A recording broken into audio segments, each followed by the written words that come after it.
Kami, guess kung ano pong aking lulutuin for today's video. Ayan, magluluto po tayo ng gata. Ayan, gatang tilapia.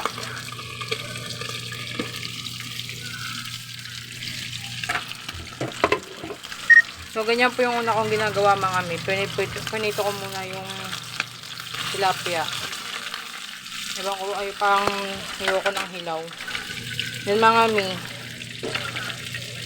papaksiw ko muna siya. I-saute ko muna itong mga to.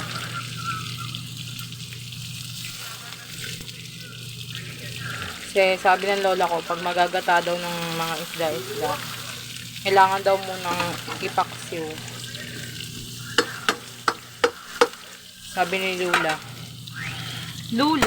Lola lang pala. So yan, ipaksiw muna natin sa mga meat. Pagkagisa na, pag nag-aroma na tong ating sibuyas, bawang at luya. Set aside po muna natin ang ating tilapia. Magisa ang ating mga... Kasi ganito din dati yung lola ko magpaksiw eh. Nagalagay siya ng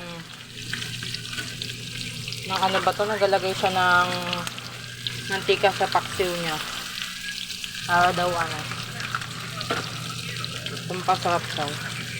Ay mga mi, nagalagay na ako ng suka.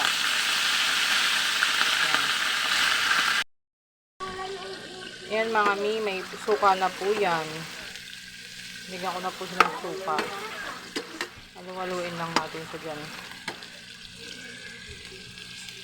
Paksiw muna natin siya. At takpan. Bago tayo maglagay ng Coco Mama. At ano ba to? Kalimutan ko, pecha. Ang sarap na po na pagkakapaksiw niya kasi maasim-asim na nagmamantika. Lagyan na po natin ang ating gata.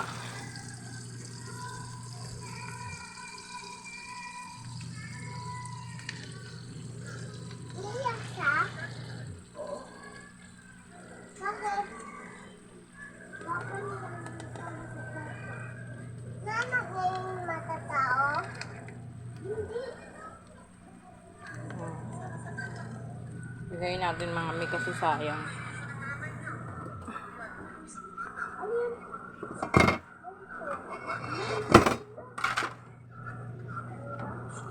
Then yan mga mi, diba kumukulo-kulo na siya.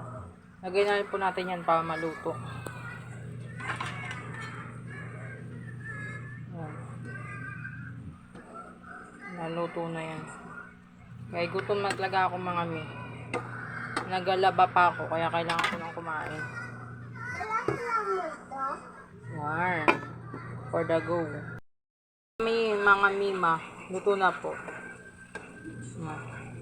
Huwag nating halu-haluin kasi madudurog yung kanyang gulay. Ayun ang mahirap sa gata, yung madurog madurog pala yung tilapia, yung isda. Kaya mahirap halu-haluin. Kailangan ganyan-ganyan lang kasi luto naman na po yung tilapia kasi naprito na yan. Kaya kailangan yung sabaw, ganyan-ganyan lang. Huwag masyadong For the go. Ating gatang tilapia.